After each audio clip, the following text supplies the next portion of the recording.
já aconteceu de alguém pagar uma consulta para uma outra pessoa, né? Tipo uma mãe, um pai, um parente, um marido, uma esposa, e aí a pessoa talvez não te conhecesse tanto, não tivesse tão ligada, ou não tivesse nenhuma iniciação, digamos, na espiritualidade, e aí você perceber que a pessoa simplesmente não quer se curar. Sim, já. Mas é aí que tá, né, Lé? Aí o problema não é meu. Não, sim, mas Não, mas existe. como lidar com esse caso e como você interpreta isso? É tirar a capa do herói, Lé.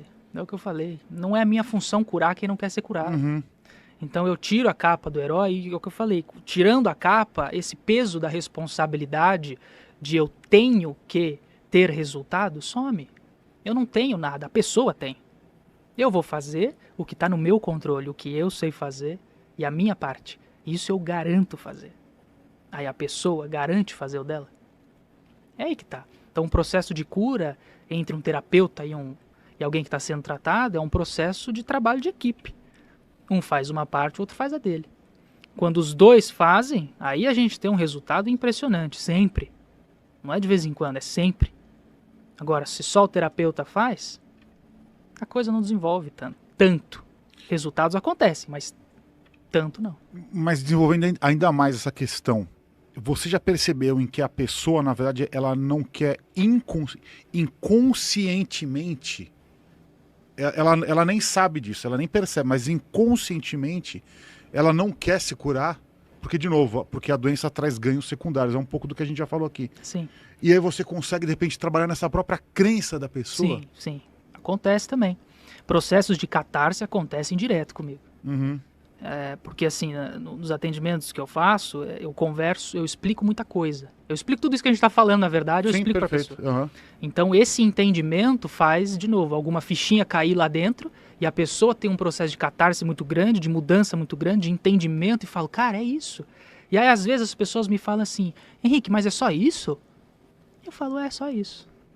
Né? E aí anos, 10 anos, 15 anos sofrendo com aquilo, um atendimento às vezes resolve.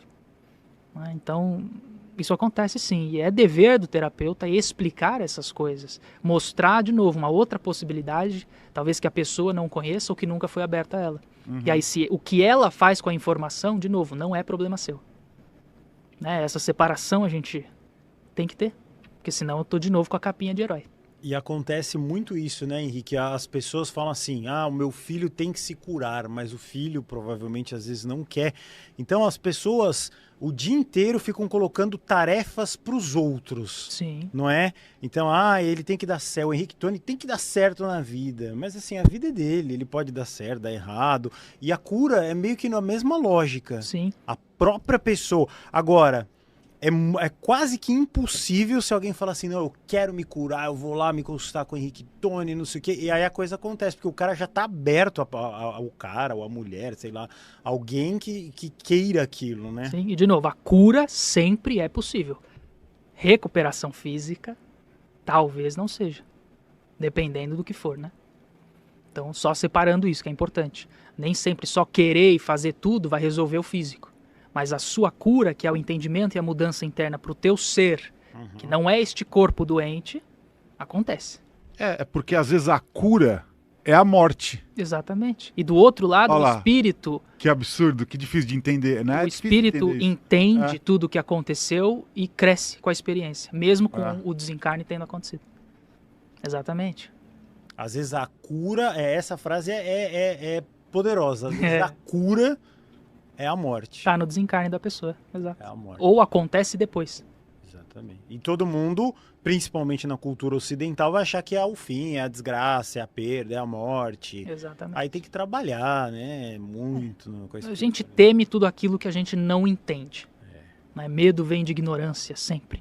Quando a gente entende, minimamente que seja, né? O que é a morte, que acho que ninguém sabe de fato, né? Ninguém foi e voltou. Mas quando a gente entende minimamente esse processo, o medo ele se dissipa, né? Então, ao invés de chorar e se lamentar e entrar em um processo depressivo de dor, eu trabalho o entendimento, eu trabalho talvez até uma comemoração, não no sentido de festa, mas uma comemoração no sentido de retorno, né, daquele espírito para um crescimento maior, para um entendimento maior, porque depois do desencarne, claro, o espírito ele pode ter em algum momento acesso a tudo que aconteceu, né, uma revisão, digamos assim, da encarnação dele, e isso, na verdade, traz muito, né, crescimento para aquele ser. Então acontece. Nós somos controlados a ter medo do desconhecido, como você falou. Isso é uma frase bem impactante, porque a morte aqui significa o fim. E talvez significa o começo em outra dimensão. Um começo melhor. Melhor. A vida eterna, né? Ela continua. Então, quando a gente fala fale coisas boas, fiquem com pessoas legais, que você tem uma conexão de alma, o que significa isso? Para você levar isso até além da sua vida. Que provavelmente você vai morrer e vai ir para onde você acredita que você vai. Não no que alguma igreja diz, ou no que um pastor, ou no que um bispo, ou sei lá o que vai falar para você. Exatamente. A nossa crença vai definir tudo. Então ter uma crença ampla, aberta, abre mais portas, né? A gente fica mais bem falado no astral ali, tem mais possibilidades, né? É interessante, verdade. Tem uma pergunta que eu achei interessante aqui, que é sobre obesidade. Que é o seguinte, essas canetinhas que tá todo mundo usando, né? Então, pergunta sobre as canetas de obesidade e diabetes. Algumas pessoas chegam a comparar o impacto delas na medicina moderna ao surgimento dos antibióticos, né, da penicilina, pelo potencial que ela tem de reduzir obesidade, diabetes e doenças cardiovasculares. Na sua opinião, você acha que isso faz sentido? Como você entende a dimensão dessa transformação na saúde e na vida das pessoas? Porque realmente é uma ferramenta muito eficiente, mas que ainda não se tem tanta clareza do impacto futuro na vida das pessoas. Eu vejo bastante sobre isso, né?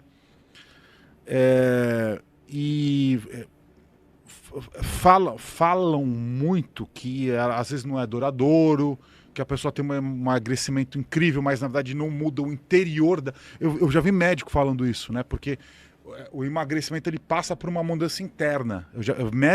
Médico mesmo, que está lá no consultório. Né? É porque parece uma fala meio de espiritualista.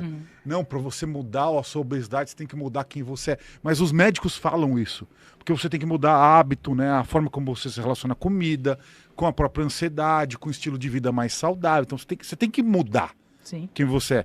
E eles falam que a mudança dessas canetinhas, ela vai mexer no seu corpo, mas não vai mudar os seus hábitos, né? Você não vai ter hábitos mais saudáveis que você está usando uma caneta. E a espiritualidade é muito isso, é sobre uma mudança de vida, né? Mas como é que você enxerga todo esse panorama, então? Você falou tudo, não tem nada que eu falar. Desculpa, foi sem querer. Mas é exatamente assim, é exatamente o que você falou, não mudaria nada. Assim, não só da canetinha, mas qualquer coisa que faça o seu trabalho, o que você está fazendo? Você está delegando a sua responsabilidade, certo? E a gente já falou várias vezes aqui, a cura exige mudança interna. Se alguma coisa resolve o problema para você, não houve mudança interna. O resultado pode vir? Pode, mas ele pode ser temporário, como você falou e como as pessoas relatam, entende? Então é o famoso assim, é secar o chão e fechar o vazamento, entende? Então a canetinha talvez possa secar o chão, mas o vazamento ainda existe. Se o vazamento existe, o chão vai molhar de novo. Ótimo. Eu vou aproveitar para perguntar para você, já que eu passei por isso, né? Refluxo. Refluxo, engolir aquilo que você quer falar e não fala.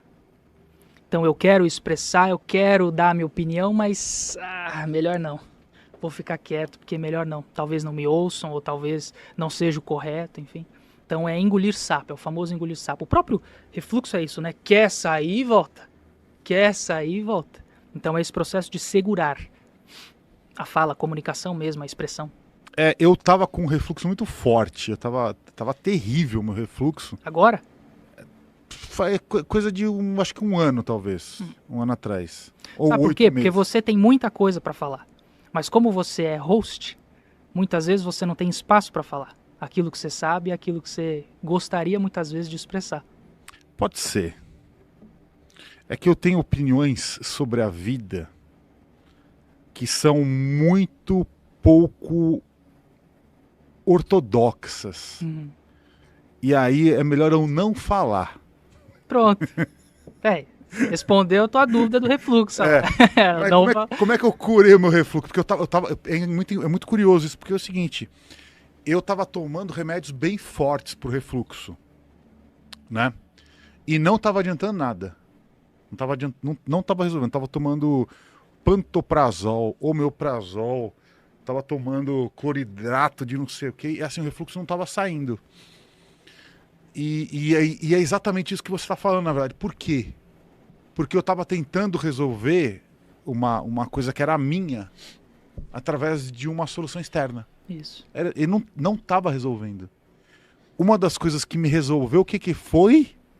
Cantar. Olha só. Porque já que o que eu falo não é muito bem visto pelas pessoas, porque é muito disruptivo, eu falei, eu vou cantar então. Pronto. Deu vazão àquilo que você estava engolindo, É o refluxo isso. parou. É isso mesmo. É isso. É. Então, ao vivo, É na isso aí. prática. O pessoal tá perguntando de pressão alta e já emenda na pressão baixa também, se você souber. Tá, a pressão alta. A pressão baixa vai ser o oposto do que eu vou falar. Mas a pressão alta é aquela pessoa que está sempre ocupada ou está sempre buscando se ocupar. Ela sempre quer se ocupar, atividade, atividade, atividade. Por quê? É uma pessoa que não quer ou não consegue, por algum motivo, olhar para dentro. Então, se eu estou ocupado o tempo inteiro, eu não vou precisar olhar para mim ou para minha dor, ou para o meu problema, ou para o que me incomoda. Então eu ocupo a minha rotina sempre com muitas coisas. Pessoas que são extremamente ocupadas, pode ver, são normalmente pessoas que têm pressão alta. Perfeito. Pressão baixa é o contrário, pessoas que não querem assumir muitas responsabilidades, que fogem de responsabilidades. Então a pressão é menor, né? Então elas buscam essa fuga de querer fugir de responsabilidade. Então, pressão alta é quem tá sempre ocupado, aquela que fala assim, eu não tenho nem tempo pra... Você já sabe a frase, né? E o que tem pressão baixa, geralmente ele desmaia porque ele não quer estar lá. Então a pessoa falece o corpo dela, literalmente por alguns segundos ou minutos, quem sabe, para sair dali. Às vezes, aí eu vejo isso com essa sua sabedoria, né? Pessoas que estão casando e desmaiam. Eu falo, elas não queriam estar ali. Pode ver no vídeo. Mas esse aí, gente, é... Não. eu não posso falar, eu não posso dar minha opinião, desculpa. Não dê sua Não vou opinião. dar minha opinião Ao sobre refluxo, casamento. ao refluxo. Refluxo. Não quero. Mas o que... Não darem minha opinião sobre Mas o que casamento. acontece, você tá vendo lá, eu vou falar de um negócio que nem existe mais, só pra, né, não, você tá vendo no Instagram, eu ia falar, vídeo cacetadas, que eu tô ficando velho. Aí você vê lá o cara lá, ô louco meu, olha lá o casamento, a sogra, não sei o que, a pessoa cai. Eu pensava nisso, eu falava, ó, ele não queria casar. Porque ele tá fugindo, senão ele não ia desmaiar. Sim, Aí pode tem gente ser. que fala, não, comer um camarão podre. Olha, podia até acontecer dele comer um camarão podre. Ele ia ficar em pé se ele quisesse. Ou não necessariamente que ele não queria estar lá, mas talvez com as pessoas que estão ali, ou Isso. daquela forma, né? Não necessariamente estar casando. Ele até poderia casar, mas talvez não naquele local, não com aquelas pessoas, não daquele jeito, né? Um camarão podre, então? Que isso? Nossa, guru! Não pode, essa não dá. Você vai pro grupo secreto. Nossa! Mostra pro Henrique, mas não mostra. Nossa, ficou muito real isso aqui. Que você Ultra fez? realista, olha lá. Ficou ultra realista, ó, do meu refluxo, ó. Jesus! Que isso? Isso aqui não pode pular mesmo, Não não. pode. Infelizmente. Eu ia colocar no ar, mas tem coisas que não são permitidas. Você posta lá no grupo secreto. Acreditem, vocês não estão E perdendo não é nada. propaganda, vocês não estão perdendo nada. tão perdendo porque a nada. IA ficou... Nossa! Ficou legal essa imagem aqui. Tá. Perguntar aqui sobre sinusite ou coisas relacionadas sinusite. a nariz, né? Tem muita gente que A tem. face. Sinusite, normalmente, é algo que tá próximo a você ou a alguém, Né? Uhum. que te incomoda e que você não sabe lidar. Então, é literalmente o que está debaixo do teu nariz te incomoda, né? Você quer mandar Entendi. embora, você não sabe lidar, enfim. Então, é um processo de expulsar. Mas também pode se referir à congestão de pensamentos, tá? Então, pessoas que têm muitas preocupações, uma ansiedade mais evoluída, enfim, também podem somatizar esse processo de sinusite, que é a congestão ali na região, né, da face. Tá, tem mais uma pergunta aqui sobre síndrome de Turner. Eu nem lembro mais o que é isso. O que é síndrome de Turner mesmo? Também não sei. Tem que jogar no Google. Aí você foi muito específico. Bem específico.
Respira fundo, solta a dor.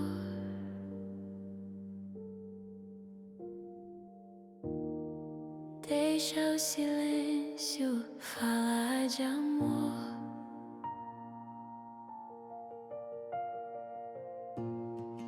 Fecho os olhos, sinto um colo de luar.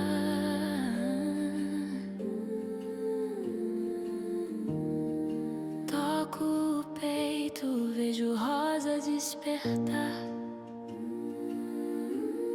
Sussurros suaves, vem de um reino além do véu, chamando